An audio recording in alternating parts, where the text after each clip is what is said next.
सबैजनालाई मेरो सम्मान छ, धन्यवाद पनि दिन चाहन्छु। यो धान रोपाईमा आज हामी भेटेका छौँ र यो धान रोपाई कार्यक्रमलाई यहाँसम्म ल्याउनु यो बाँझो चिर्ने है, यो धान रोप्नका लागि खेतलाई तयार गर्ने सम्पूर्ण श्रमदाताहरूलाई धन्यवाद दिन चाहन्छु। विभिन्न खाले सहयोगहरू हामीलाई पक्कै पनि होइन प्राप्त हुने गर्छ श्रमदाता। यी सहयोगहरू दिने मान्छेहरूलाई धन्यवाद दिन चाहन्छु। मलाई लाग्छ यो बिउहरू पनि कोही कसैले उत्पादन गरेको होला अथवा हामीले नै गरे होला, सबै कुरा मैले भनिसकेको छैन। र सबैजनालाई मैले भन्नुपर्ने कुरा चाहिँ के छ भने काम नगरी देश बन्दैन, काम नगरिकन खान पाइँदैन। काम नगरिकन हामीले लगाएको लुगा पनि होइन कच्चा पदार्थ खेतीबाटै आउने हो। कारणले हामी भोकै नाङ्गै बन्छौँ काम गरिएन भने। र भोकै नाङ्गैको स्थिति यदि भइरहन्छ भने हामीले देशलाई राम्रोसँग सञ्चालन गर्न सक्दैन। आज युवाहरू आफ्नै शरीरमा पेट्रोल खनाएर जलेर आफ्नो चाहिँ नि होइन शरीर त्यागिरहेको अवस्था, ज्यान फालिरहेको अवस्था छ। ती सम्पूर्ण कुरा चाहिँ गरिबीको कारणले गर्दाखेरि होइन भएको हो। र गरिबीको एउटै मात्रै उपचार छ, त्यो हो श्रम। श्रमभन्दा उता केही पनि छैन, एउटा मात्रै बाटो हो। त्यो बाटो हामीले पहिलायौँ भने हामी होइन गरिबीबाट बिस्तारै बिस्तारै बच्दै जान्छौँ। अहिलेको अवस्था जे छ त्यो चाहिँ बिस्तारै सुधार हुँदै जान्छ।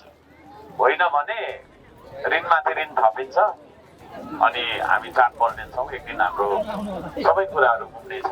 स्वभावको कारणले म सबै श्रमदाताहरूलाई ससम्मान तपाईँहरूलाई मेरो धन्यवाद र सुझाव छ।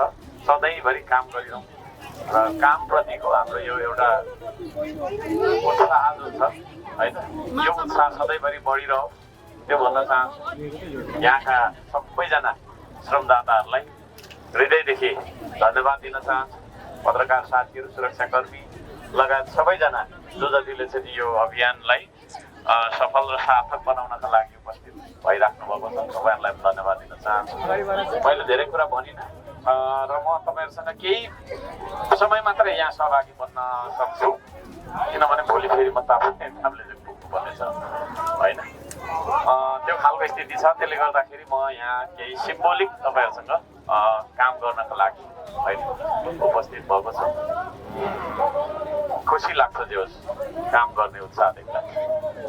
अब यो उत्साहले देश बन्छ भन्ने विश्वास पनि मैले दिएको छु। यति भने नमस्कार छ, सबैको जय होस्।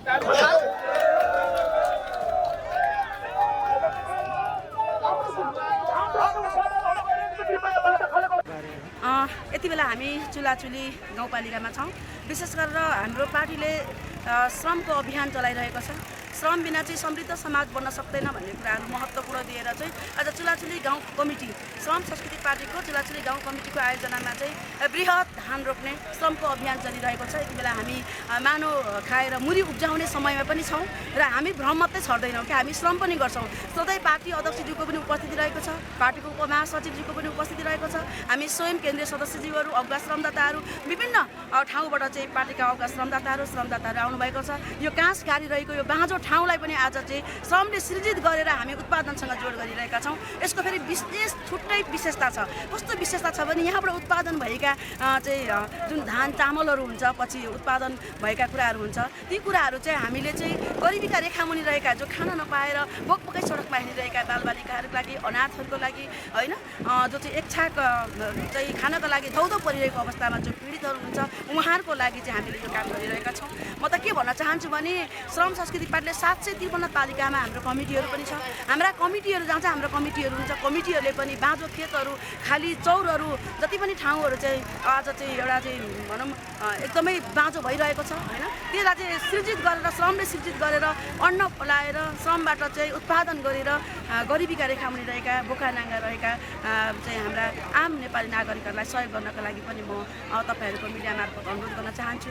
अब हामीले निरन्तर यस्तो कामहरू हामी गर्नेछौँ। श्रम सांस्कृतिक पार्टी अरू पार्टीभन्दा फरक छ। हामीले भर्खरै दार्चुलामा हामीले चाहिँ 85 दिनमा झोलुङ्गे पुल निर्माण गरेर त्यहाँको हामीले संरक्षण समितिलाई हस्तान्तरण गरेर पनि आइसकेका छौँ। त्यस कारणले गर्दाखेरि पनि श्रम संस्कृति पार्टी अरू सरकारमा भएका पार्टीले 100 दिनमा के गर्यो हामीलाई थाहा छैन, तर हामीले प्रत्यक्ष जनतासँग जोडिएका कामहरू गरिरहेका छौँ। जनजीवनमा बिहान बेलुका जोडिने कामहरू गरिरहेका छौँ। यो हाम्रो उपलब्धि हो। त्यस कारणले पनि श्रम संस्कृति पार्टीमा आउनुहोस्, हातेमालो गरौँ र सबैजना श्रम संस्कृति पार्टीमा आएर चाहिँ यो देशलाई समृद्ध बनाऊ। श्रम बेकार अब यो देशमा समृद्ध हुन सक्दैन। त्यसैले म यहाँको मिडिया मार्फत सबैलाई आह्वान पनि गर्न चाहन्छु हाम्रो श्रम संस्कृति पार्टीमा। यो आजको जुन रोपाइ छ नि, यो चाहिँ जमिन कसको कति कट्ठा बिघा के हो? यो चाहिँ जमिन चाहिँ मलाई यकिन थाहा भएन कसको हो होइन, आयोजनाले गर्नुभएको हो। तर जमिन चाहिँ 2 बिघाभन्दा बेसी छ। हाम्रो यहाँको पारिपट्टि पनि छ, यतापट्टि यहाँ चौरी देख्न सक्नुहुन्छ। यो काँस घारी रहेछ, विगत लामो समयदेखि काँस घारी रहेको र यो ठाउँलाई चाहिँ हाम्रो साथीहरूले यसलाई यहाँ यो जमिनलाई माग्नु भएर एउटा श्रमको अभियान गर्नुभएको छ। हामी यसमा आएका छौँ। अझै हामी आयोजकसँग बसेर छलफल गर्न पाइरहेका छैनौँ। तुरुन्तै आइसक्ने बित्तिकै हामी हेर्नुहोस् न, आज पस्ने बित्तिकै हामीले कति रोपिसक्यौँ होइन, बृहत चाहिँ भइरहेको छ आज। त्यो भएको कारणले गर्दाखेरि यसरी खाली जमिनहरू राखेर काँस घारी राखेर बगरहरूलाई राखेर अब हामीले यहीँबाट हामीले चाहिँ सृजित गर्न सक्छौँ। त्यो कारणले पनि म आयोजक टिमलाई हृदयबाट हार्दिक आभार व्यक्त गर्न चाहन्छु। सुन्नमा आएको 3 बिघाको क्षेत्रफल रहेको छ, पारिपट्टि पनि रहेको छ र निरन्तर रहिरहन्छ भन्ने कुरा छ। र आगामी वर्ष अझै पनि यो अहिले त हामी छोटो समय भयो होइन, असार पनि अब बितिसक्यो, साउन लाग्न आँटिसक्यो।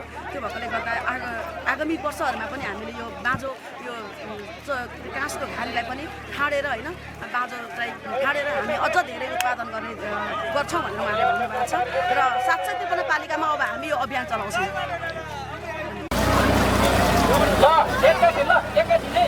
सबैजना एकैछिन ल, उहाँले रोपिसकेपछि मात्र तपाईँहरूले रोप्नु होला है। एकैछिन मिडिया कर्मी मित्रहरू सबैजना आइदिनु होला अगाडि।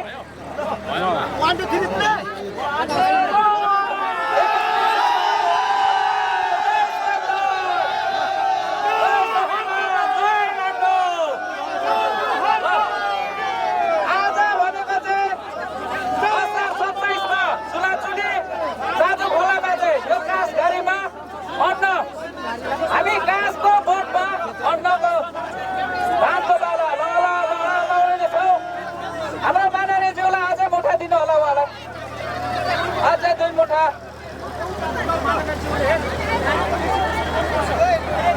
एकैछिन सोधेपछि दिनु होला, पछाडि लिइदिनु होला उहाँको।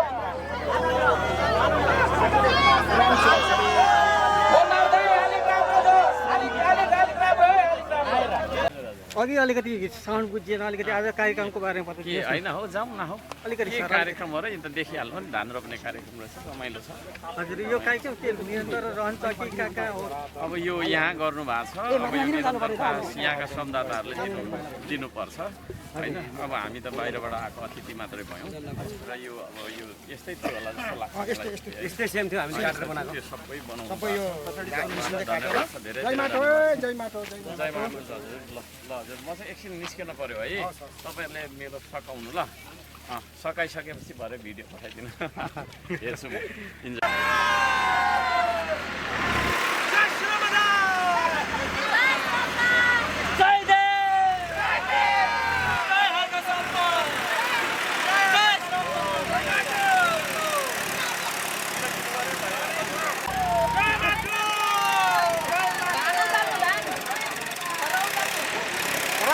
आधिकारिक रूपमै अब चाहिँ श्रम संस्कृति पार्टीले खाली जमिन र तपाईँको चाहिँ नि ठाउँहरूलाई चाहिँ अब हामी श्रमले चाहिँ लह लह फलाउने भनेर यो चाहिँ आधिकारिक सुरु भयो यहाँबाट, यो सन्देश सुरु भयो यहाँबाट। त्यस्तै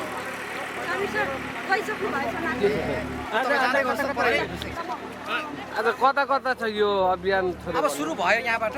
हामीले पटक पटक चाहिँ अब हामीले आह्वान पनि गरिरहेका छौँ कि अब तपाईँहरूले यदि जो कोही हुनुहुन्छ भने तपाईँहरूको खेतहरू बाँझो छ, तपाईँहरूलाई चाहिँ अब उत्पादन होस्, गरिब दिनदुखीहरूले उत्पादन गरेर खाओस् होइन। आज दिनदुखी गरिबहरू जिउँदै आगो लाएर मर्नुपर्ने अवस्थाबाट वञ्चित होस्, उहाँहरूलाई त्यस्तो अवस्था नपुऱ्याउँ भन्ने चाहनुहुन्छ भने श्रम संस्कृति पार्टी खुल्ला रूपमा श्रम गरेर श्रमदान गरेर चाहिँ उत्पादनमा जोड्न चाहन्छ। आज चाहिँ यो कसको जमिनमा रोपाइ गर्नुभयो हजुर? यो हाम्रो एकजना दाइ कुकले हुनुहुँदो रहेछ होइन, अब उहाँको लामो समय बाँझो परिराखेको थियो होइन, उत्पादन हामीले सुरु गऱ्यौँ। यो चाहिँ उत्पादन चाहिँ पछि उत्पादन भएपछि यो चाहिँ यो के हो? गरिबहरूलाई होइन गरिब किसानहरूलाई होइन जो जति चाहिँ अनाजको अभाव छ उहाँहरूलाई हामीले प्रोभाइड गर्ने भनेर हामीले गरेका छौँ।